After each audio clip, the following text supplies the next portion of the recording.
हा साबुदाण्याचा पापड तुम्ही बघू शकता. तेलात टाकल्यावर कसा चौपट, पाचपट फुलला गेला आहे. अगदी मस्त खुसखुशीत असे वाफेवरचे साबुदाण्याचे पापड 2 मिनिटात 16 कसे बनवायचे ह्याची एक खास ट्रिकसुद्धा तुम्हाला मी दाखवणार आहे. एक थेंबभर सुद्धा तेलाचा वापर न करता हे आज आपण वाफेवरचे पापड बनवणार आहोत.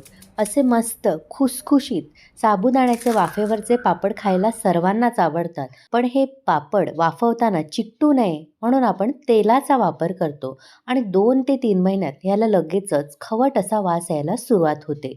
1-2 महिने फक्त टिकतात आणि त्यानंतर ते अजिबात खाण्यायोग्य राहत नाही. तर तसं होऊ नये, हे पापड एकदा बनवल्यावर 1 काय 2 वर्षसुद्धा टिकण्यासाठी काय करायचं ह्याची एक साधी सोपी पद्धतसुद्धा मी तुम्हाला दाखवणार आहे. चला तर मग लगेचच पाहूया वाफेवरचे साबुदाणा पापड कसे बनवायचे. नमस्कार, मी प्रेषिताच किचनमध्ये तुम्हा सर्वांचे पुन्हा एकदा खूप खूप स्वागत करते. साबुदाण्याचे वाफेवरचे पापड बनवण्यासाठी घरातली कोणती एखादी वाटी किंवा कपाचा वापर करून 1 कप भरून साबुदाणे घ्यायचे. इथे मी मोती साबुदाण्यांचा वापर केला आहे, पण तुम्ही जे नेहमी खिचडीसाठी वापरतो ते साबुदाणे वापरले तरी देखील चालेल. आता या साबुदाण्यामध्ये भरपूर असं पाणी घालायचं आहे आणि 2 ते 3 वेळा पाण्याने आपल्याला स्वच्छ असे धुवून घ्यायचे आहे. आता या धुतलेल्या साबुदाण्यामध्ये साबुदाणे फक्त बुडतील म्हणजे अगदी अर्धा इंच काठोकाठ पाणी घालायचं आहे. जास्त पाणी घालायचं नाही, नाहीतर साबुदाणे आपले चिकट होतात. तसे होऊ नये यासाठी साबुदाणे आपल्याला एकसारखे असे पसरवून घ्यायचे आहेत आणि त्यानंतर पाण्याची पातळी चेक करायची. इथे मी तुम्हाला जवळून सुद्धा दाखवते. अगदी साबुदाण्याला लागून पाणी घालायचं आहे म्हणजे व्यवस्थित अगदी सुटसुटीत साबुदाणा भिजला जातो. आता या साबुदाण्यामध्येच आपल्याला चवीप्रमाणे मीठ घालायचं. चवीप्रमाणे म्हणजे नेहमी आपण चवीप्रमाणे घालतो त्यापेक्षा थोडंसंच कमी घालायचं आहे. कारण एखादा पदार्थ वाळवणीचा वाळला की त्यामधला पाण्याचा अंश कमी होतो आणि पदार्थ खारट होऊ शकतो. त्यामुळे चवीप्रमाणे त्यापेक्षा थोडंसं किंचित कमी मीठ घालायचं आहे आणि हे सुद्धा मीठ व्यवस्थित एकजीव करून घ्यायचं आहे. साबुदाणे भिजवतानाच मीठ घातलं की ते प्रत्येक साबुदाण्यामध्ये जातं आणि अजिबात आपला पदार्थ एका ठिकाणी अळणी किंवा जास्तीचं एका ठिकाणी खारट लागत नाही.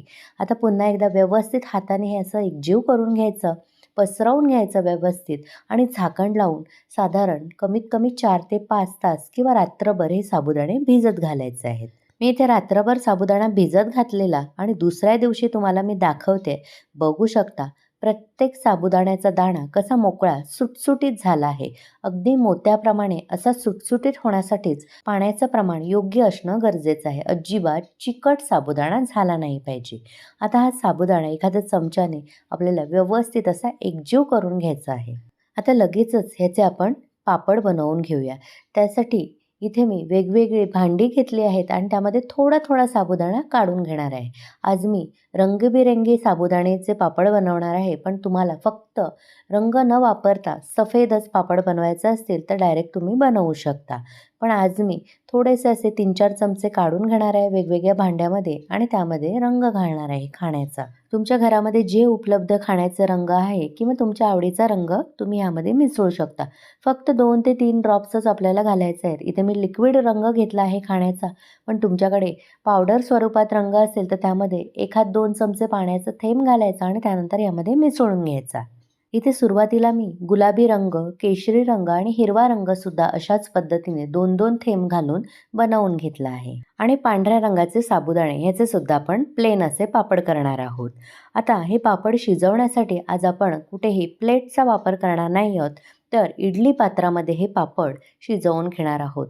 म्हणजे एकाच वेळेस फक्त 2 मिनिटामध्ये 16 पापड तयार होतात आणि आपला वेळसुद्धा वाचतो आणि गॅसची बचतसुद्धा होते. आता हे पापड तेल लावून नेहमी आपण करतो, तर आपल्याला इथे आज तेल लावायचं नाही. त्यासाठी काय करायचं आहे, डिंकाचं पाणी लावायचं आहे. 4-5 खडे डिंकाचे थोड्याशा कोमट पाण्यामध्ये घालायचा आणि पूर्णपणे डिंक विरघळवून घ्यायचा आणि त्यानंतर असा चिकटसर पाणी तयार होतो. याच पाण्याचा वापर आपल्याला तेलाऐवजी करायचा आहे. तर इथे मी इडली पात्राला ब्रशच्या मदतीने हे डिंकाचं पाणी थोडं थोडं लावून घेणार आहे. अगदी एक एक थेंब लावायचं, एवढं पुरेसं होतं.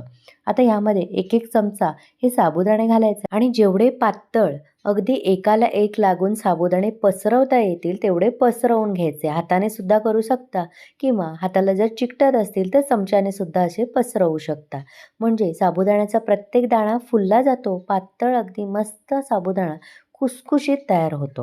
अशाच पद्धतीने एक एक करून मी विविध रंगाचे इथे पापड असे पसरवून घेणार आहे.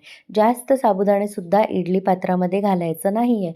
फक्त एक एक चमचाच भरून साबुदाणे घालायचे आणि जेवढा शक्य होईल तेवढा पसरवून घ्यायचा. डिंकाचं पाणी लावल्यामुळे काय होतं, अगदी 1 ते 2 वर्ष साबुदाण्याचे पापड टिकले जातात. अजिबात त्याला वास येत नाही. तेलामुळे लगेचच पापड खराब होतात.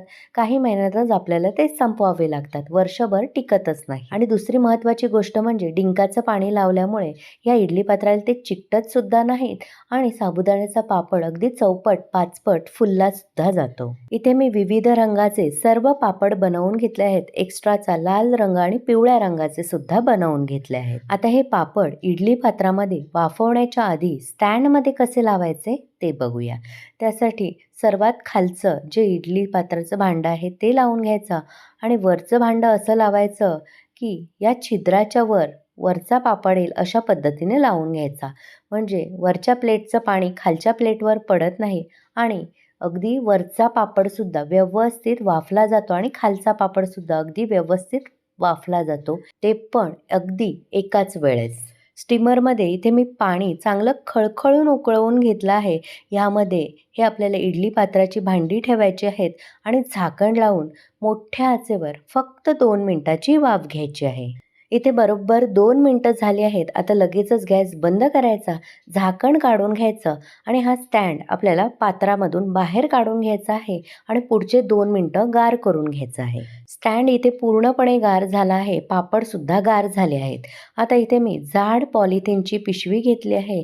त्यामध्ये हे पापड असे काढून घेणार आहे. पापडाला काढण्याच्या आधी हाताला थोडंसं डिंकाचं पाणी लावायचं आणि हे पापड असे काढून घ्यायचे. बघू शकता सहज पापड सुटले जातात. अजिबात कुठेही इडली पात्राला चिकटत नाही. अशा पद्धतीने एकाच वेळेस तुम्ही 2 मिनिटात 16 पापड वाफवून घेऊ शकता. हे पापड थंड करून घेणं गरजेचं आहे. त्यामुळे भराभर हे पापड असे सुटले जातात. अजिबात पुन्हा पुन्हा डिंकाचं पाणी लावण्याची सुद्धा गरज भासत नाही. बघू शकता भराभर असे मी काढते आहे आणि या प्लॅस्टिकच्या पिशवीवर वाळत घालणार आहे. आज मी घरातच वाळत घालणार आहे फॅनखाली आणि दुसऱ्या दिवशी उलटवून घेणार आहे. थोडेसे आणखीन दुसऱ्या साईडून वाळवून घेणार आहे आणि गॅलरीमध्येच थोडंसं ऊन येतं त्यामध्ये हे कडकडीत असे वाळवून घेणार आहे. अशाच पद्धतीने केलेले सर्व पापड इथे मी वाळवून घेतले आहेत. बघू शकता किती सुंदर दिसत आहेत. आता हे पापड लगेचच आपण तळून घेऊया. त्यासाठी कढईमध्ये तेल चांगलं कडकडीत आपल्याला गरम करून घ्यायचं आहे आणि गॅसची आच मध्यम ते मोठीच ठेवायची आहे आणि यामध्ये पापड घालायचं आहे. बघू शकता किती मस्त पापड फुलला गेला आहे. अगदी तिप्पट ते चौपट पापड फुलला गेला आहे.